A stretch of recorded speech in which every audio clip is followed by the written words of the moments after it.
እየጠበቅኳችሁ ነበር። እቤት ደግሞ ምን ልትሰሩ ነው የመጣችሁት? አደይ ገጠር እንደሄደች ሰምታችኋል አይደል? አደይ ምን ሆነች? ዳይመንድ የአደይ መኖሪያ ቤት የምታውቀው አንተ ነህ። ስለዚህ ዘይን ትሄዳለህ ማለት ነው። እና ታዲያ ባቁስ አደይ ጋር ወሰደኝና አደይን ይዘናት እንምጣ። ለምንድነው ይዘናት የምንመጣው? ምን እዚህ አዲስ ነገር አለ? አደይን ሄዳችሁ ልታምጣት ነው? መመለስ እፈልጋለሁ። ለዚህ ግን ጊዜ የለንም። ዛሬውኑ መሄድ አለብን። አዎ ዳይመንድ፣ አደይን ሄደን ከዛ ሰውዬና ከአባቷ ይዘን መምጣት አለብን። ኧረ እባክህ ኪንጎላሽ በእናት አረፈር ደግሞ አንተ ብላተኛ ነኝ ምናምን ብለህ ልትወራ ነው እንዴ? ይሁንክ ጀዝባ። ዳይመንድ አንደርስም እንዴ? ደርሰናል። ትንሽ ነው የቀረው። ምን ነው ደከመ? ቢደክመኝስ ምን አማራጭ አለኝ ብለህ ነው? ወይ ካልሆነ አንተ እዚህ ጠብቀን እኔ እና እሱ ደርሰን እንምጣ። አይ መሄድ አለብኝ፣ አልቀርም። አደይ የኔ ቆንጆ ምን እያደረጓት ነው? ያው አንድ ሁለት ጥፊ ቢያጣፏት ነው። ከዛ በላይ ምንም አያደርጓት። እንደማይነኳ በምን አወቅ? ምን ሆና ሊደሯት እኮ ነው። ፊቷ ደግሞ እንዲበላሽ አይፈልጉም። አደይን ለማንም መዳር አይችሉም። አደይን እናገኛለን። አሁን በሳዴፍ አያርል ኪንጎ እንደዚህ አይነት ወኔ ነው የሚያስፈልገው። እንዳንተ መንበጭበጭ አይደል። ወኔ ብቻ ከሜዳው ፊት ነበር እንደዚህ ልትወጣጣ የሚገባው። አሁን ከሄደሽ በኋላ የሁሉ ወኔ ምን ይሰራል? ሰማኛለህ? ከኔ ጋር ባትፎካከር ጥሩ ነው። እሺ ልክ ነው። ይኸውልህ ኪንጎ ከዚህ ልጅ ጋር ባትሳፈጥ ይሻላል። በኋላ ዳይመንድ ያድነኛል ምናምን ብለህ በእኔ ተማምነህ ከሆነ ማለት ነው እኔ አላዳምጥም። እኔ ለራሴ ይኸውልህ ለአደይ ጉልበቴን እየሰበሰብኩ አኮደዚ አይወልህ እንደዚህ እንደዚህ አበጥሮ ነው የሚለኝ። አስታስቸግር አደይ ጸጥሪ። እኔ እኮ ምንም ማውቀው ነገር የለም። የታዘዝኩትን ማድረግ ብቻ ነው። አባቴ ሲመጡ የቀረው ነገር ጠይቂያቸዋለሽ። እንዴ ምን እያደረክ ነው? ጫኔ ልታስራት ነው እንዴ? እና እንደዚህ እጅና እግሯን ነፃ ካረግናት ሮጣ ብታመልጥስ? ወዴት ታመልጣለች ደግሞ? አባቷ አይቶ ደግሞ እንዳይናደድብን እጇን አትሰራት። አጎቴ እባክህን አንተ እንኳን ልትረዳኝ ሞክር። እኔ እኮ እናቴን ትቼ ወደ ከተማ ሄድኩት የማልወደውን ሰው ላለማግባት ነው። አባቴ እንደዚህ አይነት ሀሳብ ሲያስብ እንዴት ዝም ትለዋለህ? ቆይ አደይ ልጄ፣ አንቺ ጥሩ ልጅ ነሽ። ጥሩ ልጅ ደግሞ አባቷ የሚላትን ትሰማለች። አይሆንም አጎቴ፣ እኔን እዚህ ድረስ ታስመጡኝ እኮ እንደዚህ ብላችሁ አልነበረም። ዴቭ እጮኛዬ ነው። የእሱን ሽምግልና የምትቀበሉ ከሆነ ተቀበሉ። አይ ካላችሁ ግን ሁሉም ነገር ይበቃል። የልዑል ልጅ አግብተሽ ድልቅ ቃል ኑሮ እንድትኖሪ እንጂ እኔ ህይወትሽን እንዲህ አድርጌ አበላሽው ላንቺው ብዬ ነው እንጂ እዛ ከተማ ጮለለጋ ወስጄ ግን አላረገውም።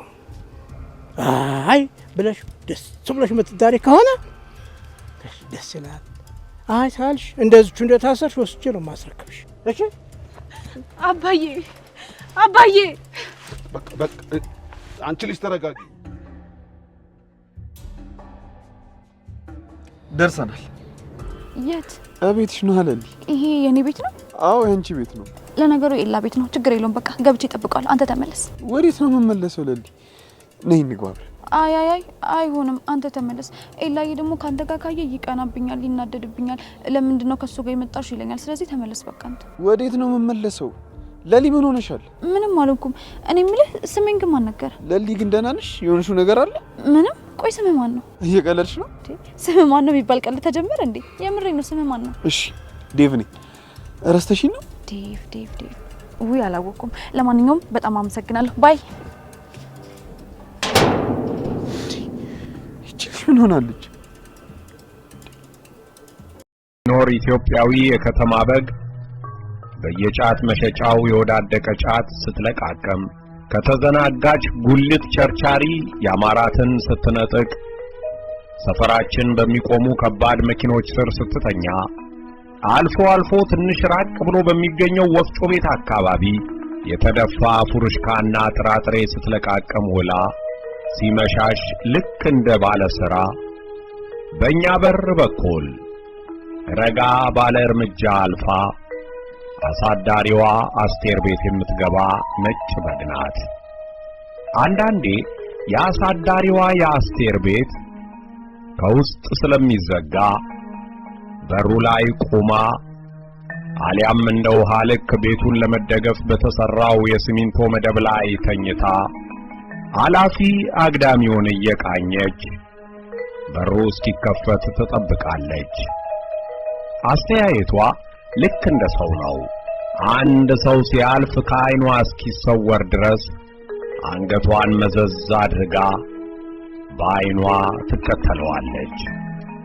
ለምን እንደሆነ እንጃ እንዲህ በር ላይ ተኝታ አላፊ አግዳሚውን እየቃኘች ሳያት የበግ ቆዳ የለበሰች ውሻ ትመስለኛለች፣ ልክ ዘላ የምትናከስ።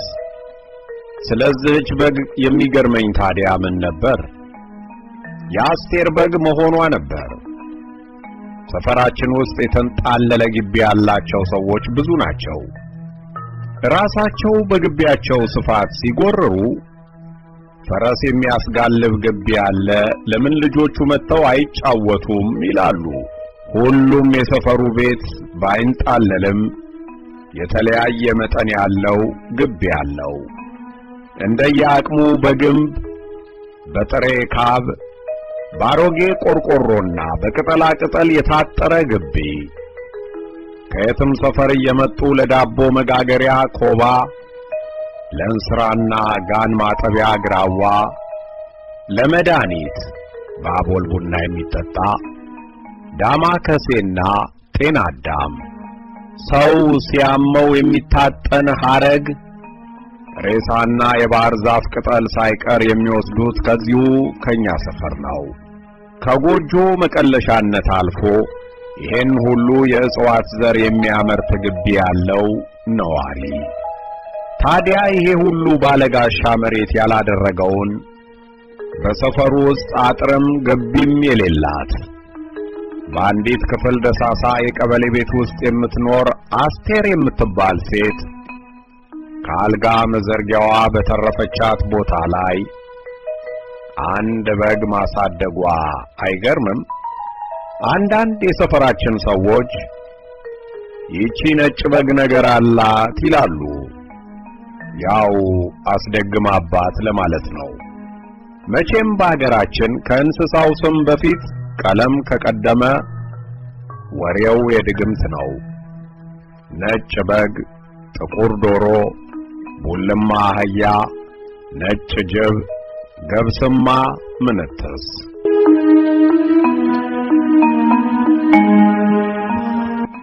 እኒያ በተናገሩ ቁጥር ንግግራቸውን ሳል የሚያደናቅፍባቸው ወርቅ ውሃ የሚባሉ ወላቃ ሴትዮ ሁልጊዜ ምች መቶኝ እያሉ ከአቦል ቡና ጋር የሚጠጡትን ዳማከሴ ከኛ ቤት ነው የሚወስዱት።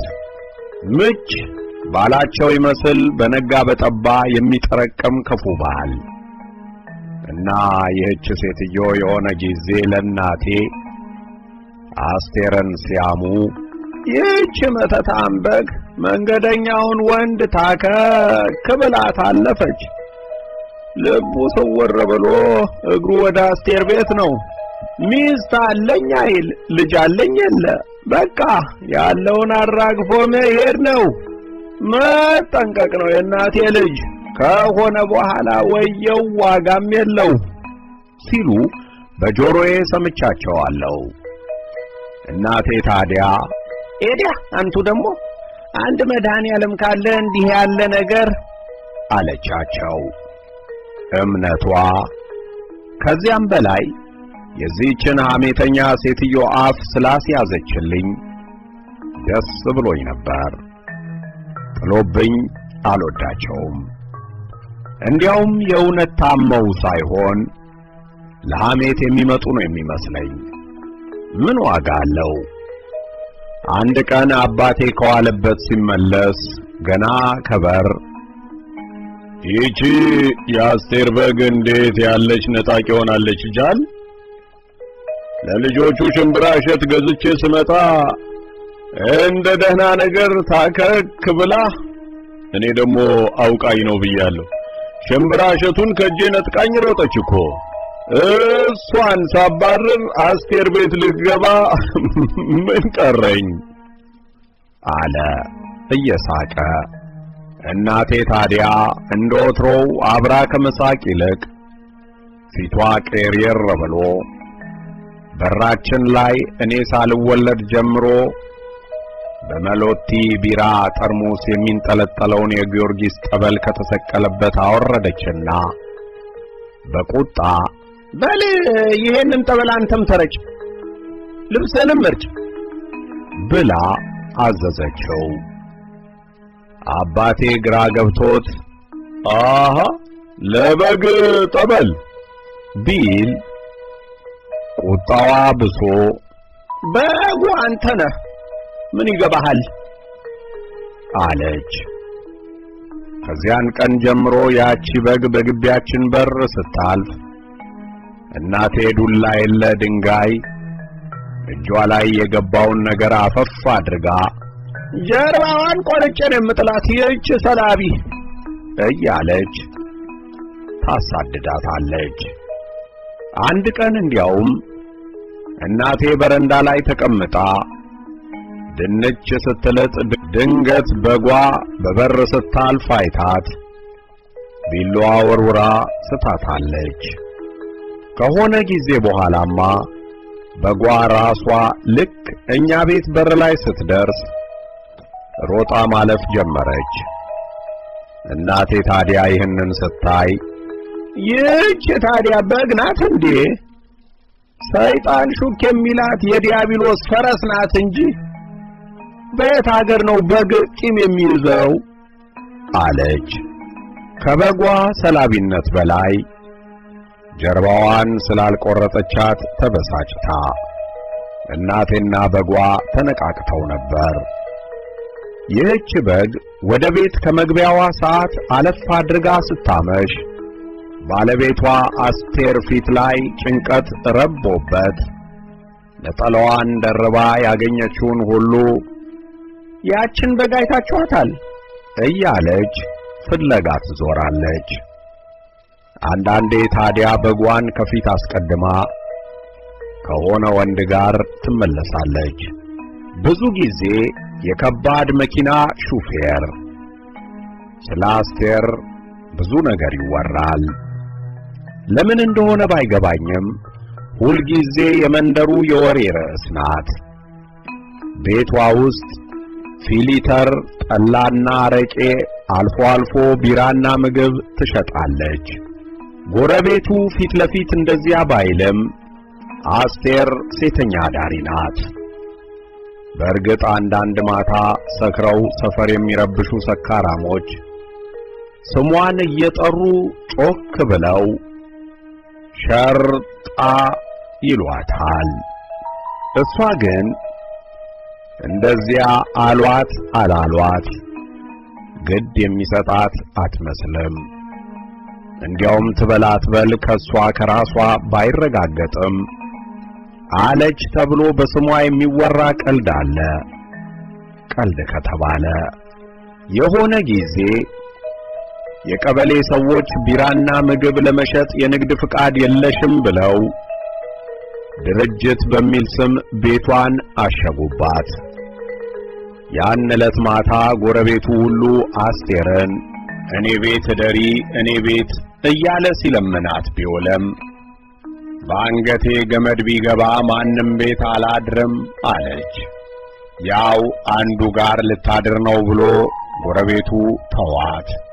አስቴር ግን እዚያው በሯ ላይ ባለች የሲሚንቶ መደብ ላይ ስስ ነጠላዋን እንደለበሰች ከበጓ ጋር ኮርመት ብለው አነጉ። ትሳቅ ትጫወት እንጂ በጎረቤቱ ሁሉ ላይ ነፍሷ አንዳች መራራቂም ይዞ ነበር። በቀጣዩ ቀን ጠዋት ግፉን ፈርተው ይሁን አሊያም ሰብአዊነት ከዚያ በላይ አላስጨክን ብሏቸው የቀበሌው ሰዎች ያሸጉትን ከፍተው ካሁን በኋላ ፍቃድ ካላወጣሽ በስተቀር ምንም አይነት ምግብም ይሁን መጠጥ እንዳትሸጪ አሏት። አስቴር ምን አለች ተባለ? የማይታሸገው ውሎ ይግባ፣ ጾሜን አላድረም። በእርግጥ ይህን ነገር አለችም አላለችም ከዚያ በኋላ መተዳደሪያዋ ያው ሴተኛ ዳሪነቱ ብቻ ሆነ። ከሁለት ዓመት በፊት አስቴር ይሄ ሥራ መረረኝ በቃኝ፣ ካሁን በኋላ እንጀራ እየጋገርኩ ለአንድ ነፍሴ መኖር አያቅተኝም ብላ እንጀራ መጋገር ጀመረች። እንዲያውም በነጭ ልሙጥ ወረቀት ላይ በቀይ ማርከር እዚህ ቤት ደረቅ እንጀራ አለ የሚል ጽሑፍ የጻፍኩላት እኔ ነበርኩ። አየችውና አቤት የፊደል አጣጣል! ጎበዝ! ይችን ደረቅ የምትለዋን ግን ለምለም ብትላት ገበያ ትስባለች። ደረቅ ማን ይወዳል? ብላ ሳቀች። ስትስቅ አይኗ ጥግና ጥግ ያለው ቀይ ቆዳዋ ላይ እድሜ ያመጣው መሸብሸብ በደንብ ይጎላል። ጥርሶቿ ግን ስድር ብለው ያምራሉ። የእንጀራው ነገር ከ3 ቀን አላለፈም። ጎረቤቱ የተመካከረ ይመስል ከሷ ቤት እንጀራ በስመ አብ እያለ ወደ ነጻነት ሰማይ ልትበርበት ያቆጠቆጠችውን የእንጀራ ክንፍ በአመፀኛ ማግለሉ አሻገተባት። ክንፏም ልቧም ተሰብሮ መልሳ እዚያው አቧራ ላይ ወደቀች። ታዲያ ዛሬም ጎረቤቱ እንዲያው ይህች ሴት ምን ነው ንስሐ ገብታ ወደ ፈጣሪዋ ብትመለስ ይላል። ድፍን ጎረቤቱ ከጋሽ ይርነቃቸው ቤት እስከ እማማ በሰልፏ ቤት ድረስ የበላው ይመለስና ክፉ የመመለሻ መንገዱን ዝሆን በማይገፋው የሴራ አለት እየዘጉ ምን አለ ብትመለስ ይላሉ። አንዳንዴ እንዲህ ሲሉ ግልፍ ብሎኝ ልናገርልና እንዲህ ጥብቅና የሚያስቆም ከሷ ምን አለ ይሉኛል እያልኩ ከከንፈሬ ላይ መልሰዋለሁ። እንኳንስ ጥብቅና ቆሜ እንዲሁ ስለምትወደኝ አሽሙር አሽሙር ይላቸዋል። ይሄ መውደዷ ዓመታትን ያስቆጠረ ነው። ለምስክር እያገዝኩ የሰፈር ልጆች ጋር እጣላ ከነበረበት የልጅነት ዕድሜ የጀመረ። አስቴር የኛ የዕድሜ እኩያ የምትሆን አንዲት ሴት ልጅ ነበረቻት። ምስክር አስቴር የምትባል በእናቷ ስም ስለምትጠራ ስሟን የሚጠራ ሁሉ ሳቅ ነው የሚተናነቀው። ከአንድ ወታደር ነው የወለደቻት ይባላል። ያኔ አገር ገንጣዮች መጡ ተብሎ ወደ ሰሜን በወታደር መኪና ታጭቀው ከሚተሙት ዘማቾች መካከል አንዱ አስቴር ቤት ጎራ ብሎ ሄደ። አላደረም እንኳ። ራሷም ይሄን አትደብቅም። እንዲያውም ሰሞን እንኳን አለማወቄ ትላለች በቁጭት። ልጇ ምስክር አስቴር ሁልጊዜ ልጅ ሳለን የሴት ልጅ አሉኝ እያለች የምታለቅስ፣ ከፍ ስትል የሴት ልጅ አሉኝ ብላ በጥፍሯ የስንቱን ፊት የተለተለች ቁጡ ልጅ ነበረች። እስከ ዛሬም የምስክር የጥፍር ዳና የታተመባቸው ልጆች አሉ። ለምሳሌ ጆሮ ግንዱ ስር ደመቅ ብሎ ጀምሮ ወደ ጉንጩ እየፈዘዘ የሚሄድ ጠባሳ የተጋደመበት ጓደኛችን የያኔው ማቲ፣ የዛሬው ዶክተር አቤል ዛሬም ድረስ ስናነሳበት ጉንጩን እየዳሰሰ እባክህ ያቺ እብድ ነበረች፣ ራሷንም ትቧጭር ነበር እኮ፣ በሳይንሱ ምንትስ ዲስኦርደር ይባላል ይላል። በደሉን የሙያ ካባ አልብሶ ቅድስና ሊያደርገው ሲዳዳው የሆነው ሆኖ ዛሬ ያለበት ምቾቱ እንኳን ጠባሳውን አላጠፋውም። ምስክር የወጣትነት ዘመኗ ሲበዛ አንገት በመድፋትና በዝምታ የተዋጠ ነበር። ከ9ኛ ክፍል አቋርጣ አረብ አገር ሄደች። ከዚያም ጊዜ ጀምሮ ተኑርም ተሙትም የሰማ የለም። የአሰሪዋን ፊት በንዴት ተልትላ የሴትየዋ ባል ከፎቅ ወርውሮ ገደላት የሚሉ ለዛቢስ ቀላጆች በዚህ ቀልደዋል። ስንጠመድ እስከ ሞት አይደል? በዚህም ተስቋል። ታዲያ የሆነ ጊዜ ላይ እስካሁን ድረስ በሰፈሩ እንደ ታሪክ የሚወራ መንደርተኛውን ያስገረመ ድንገተኛ ነገር ተፈጠረ። አንዳንዶች ተአምር ነው ይላሉ። ያቺ የአስቴር በግ በሰፈሩ ብቸኛ የቤት እንስሳ የሆነችዋ የአስቴር በግ ወለደች። ያውም መንታ የበግ ግልገሎች። አስቴርን ራሷን ጨምሮ አንድ ሰው እንኳን በጓ እርጉዝ እንደነበረች አያውቅም ነበር። ተአምር ተባለ። ሲጀመር የበጓ ዕድሜ የትየለሌ ነው። ሲቀጥል በሰፈሩ ወንድ በግ ለምልክት እንኳ በሌለበት እርግዝናው ከየት መጣ እያለ መንደሩ ሲገረም አስቴርን ሄጄ እንኳን ደስ ያለሽ አስቱ በግሽ ወለደች አሉ አልኳት። አስቴር ባቀረበችው ረከቦት ዙሪያ የሚውተረተሩትን ሁለት ጨለማ የመሳሰሉ ጥቋቁር የበግ ግልገሎችን በትኩረት እያየች እግዚአብሔር ተአምር ያልቅበት ደሞ የመልካቸው ነገር ቁርጥ አባታቸውን አለችኝ። አባታቸው አልኩ። አስቴር እንደወትሮው እየቀለደች መስሎኝ እኔም እየሳኩኝ ልክ ጥያቄን እንዳልሰማች ኮስተር ብላ አይኖቿን ወዳደፈው የማዳበሪያ ኮርኒስ ልካ ከንፈሯን እያንቀሳቀሰች ጣቷን ስትቆጥር ቆየችና 5 ወር አለች። ብቻዋን ስለምታወራ ያበደች መስሎኝ አንዴ እሷን አንዴ በጎቹን እመለከታለሁ። ፋሲካ ካለፈ 5 ወሩ ቀኑ እንዴት ይሮጣል። የፋሲካው ዋዜማ ከገበያ ስመለስ እዚህ በር ላይ ይሄን ጀበና የመሰለ በግ እዚች እኔው በግ ላይ ቆሟል። በጠራራ ከየት መጣብኝ ደግሞ የተከሰተ ሰይጣን የመሰለ ብዬ አማተብኩ። በኋላ ከወደታች ሰፈር ገመድ የያዙ 3 በግ ነጋዴዎች ጀፍ እያሉ መጡ። ለፋሲካ ሊሸጡ ከሚወሰዱት የበግ መንጋ ያ ጥቁር በግ የኔዋን ሲያይ ተነጥሎ ተከትሏት ኖሯል። በዚህ ሽቅብ የአስቴርን በግ ተከትሎ ሄደ ብለው በምልክት ቤቴን ጠቁመዋቸው አለካ ሊታረድ ከሚሄድ መንጋ ተነጥሎ ይኸው ብላ ወደ ግልገሎቹ እያየች ተከዘች።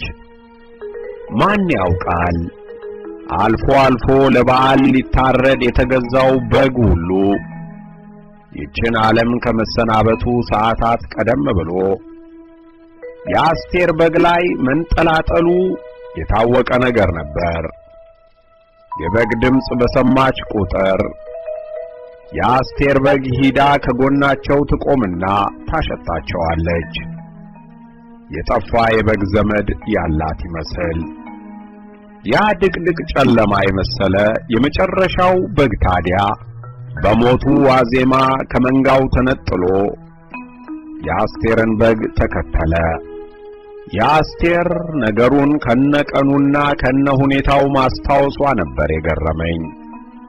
ጥቋቁሮቹን ግልገሎች ተመለከትኳቸው። የመስዋዕት ልጆች፣ የአስቴር ወንድ ወዳጆች፣ የሚበዙት ወታደሮች ነበሩ። ሄደው የቀሩ ለአገር ድምቀት ለነዋሪው በዓል ወደ ሞታቸው ሲነዱ አስቴርን የጎበኙ ለሀገር ፋሲካ የታረዱ ሞትን መቸስ መቅደም አይቻል ጎርፍ ሞት ፈረሰኛ ሆኖ ሲገላበጥ እንደ ሰንበሌጥ ባገኘንበት ተኝተን ይዞን ካለፈ በኋላ ቀና የሚል ዘር ከመተው ውጪ ምን መታሰቢያ እንተዋለን? ይሄ በሆነ በ2 ወሩ ያቺ ለሰፈሩ አንድዬ የነበረች የአስቴር በግ ምጥ ለያዛት ሴት ድረስ ተብሎ በሚበር አምቡላንስ ተገጭታ ሞተች። ለነገሩ ወዲያው አልሞተችም። መንገድ ላይ ወድቃ ስትቃትት ቶሎ ትባረክ እያለ የመንደሩ ሰው ቢላዋውን እየያዘ ሮጦ ነበር። አስቴር አንድ ሰው እንዳይጠጋ ብላ የምትቃትተውን በግ አንገት አቅፋ ስቅስቅ ብላ አለቀሰች። በጣም አለቀሰች። በመሃል ፊቷን አጨፍግጋ ቢላዋ ይዘው ወደ ቆሙት አንድ የሰፈራችን ሰው እየተመለከተች ምንስ በግ ብትሆን አብራችሁ አልኖራችሁም? ቢላ ይዛችሁ ስትመጡ ትንሽ ሐዘኔታ አይሰማችሁም? ብላ አንባረቀችባቸውና ማልቀሷን ቀጠለች። አዲያ ለበግ ኑዛዜ መጻፊያ ወረቀት ይዘን እንምጣ? እንዴት ያለ ነገር ነው አሉና ሰውየው በቁጣ ቢላቸውን እንደ ዘማች ሰይፍ እያወናጨፉ ወደ ቤታቸው ተመለሱ። እንዲሁ የሰፈሩ ሰው ከቦ እየተመለከተ ሁለት ግልገል በጎች መንገድ ላይ የደም አበላ በወረደባት እናታቸው ላይ ወድቃ በምታለቅሰው አስቴር ዙሪያ እየዞሩ ይጮሁ ነበር። በጓ ሳትባረክ ሞተች። የከበበው ሰው ሁሉ ይህን ያህል ለበግ ይሄማ ነገር አለው እያለ ቀስ በቀስ ተበታተነ።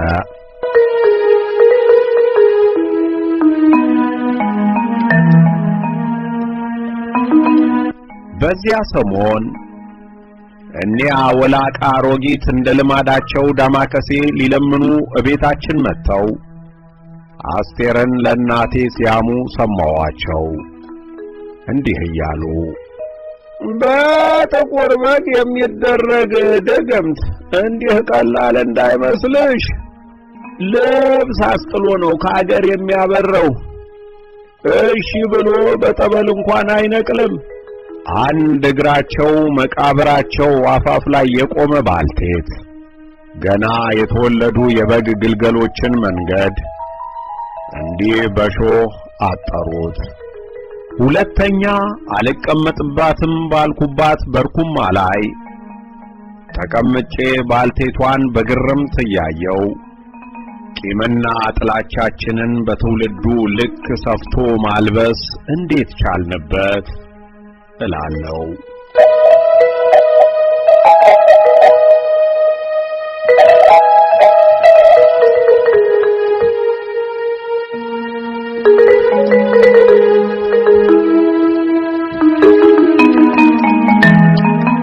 ከዕለታት ግማሽ ቀን ከአሌክስ አብርሃም መስከረም 2013።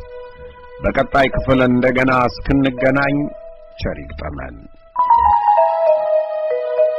ኢዮብ ዮናስ ብለው ዩቲዩብ ላይ ገብተው ፕሌሊስት ውስጥ ከገቡ እነዚህን መጽሐፍት ትረካ ያገኛሉ። ኩዳድ፣ ጉልጉል፣ እመጓ፣ ዝጎራ፣ መርበብት፣ ራምቦ፣ ወሰብሳቤ፣ ገመና፣ ሁቱሲ፣ ፍትሃዊ የጠጅ ክፍፍልና ሌሎች የኢትዮ ኤርትራ ህብራዊ የስፖርት ታሪኮች። ምርኮኛ መጽሐፉ ኢትዮጵያዊው ጃንደረባ አሻረ መንጋ ታላቁ መጽሐፍ ቅዱስ።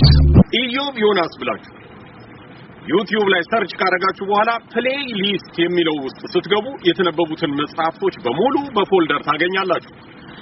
ፕሌይ ሊስት ምርጫው ይሁን።